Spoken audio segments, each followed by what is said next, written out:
নিখিলবঙ্গ শিক্ষক সমিতির হেমতাবাদ আঞ্চলিক শাখার পক্ষ থেকে সাংস্কৃতিক প্রতিযোগিতা ও পুরস্কার বিতরণী অনুষ্ঠানের আয়োজন করা হলো রবিবার।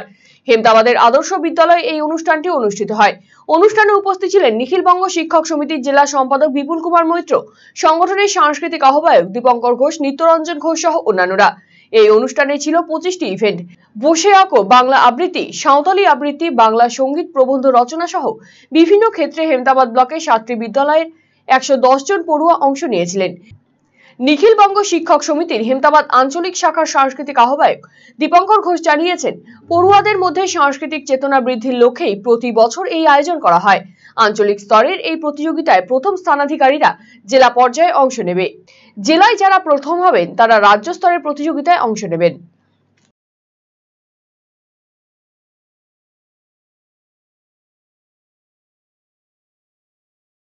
আজকে এই হেমতাবাদের বিভিন্ন স্কুলের ছাত্রছাত্রীদের জন্য একটা সাংস্কৃতিক অনুষ্ঠানের আয়োজন করা হয়েছে, প্রতিযোগিতা।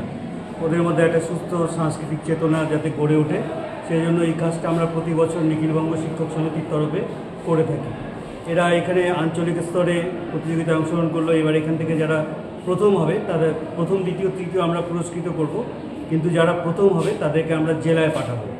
জেলার থেকে আবার যারা প্রথম, দ্বিতীয়, তৃতীয় হবে তাদের মধ্যে থেকে প্রথমগুলো রাজ্যে যাবে। এইভাবে রাজ্য স্তর পর্যন্ত আমরা এটা করে থাকি।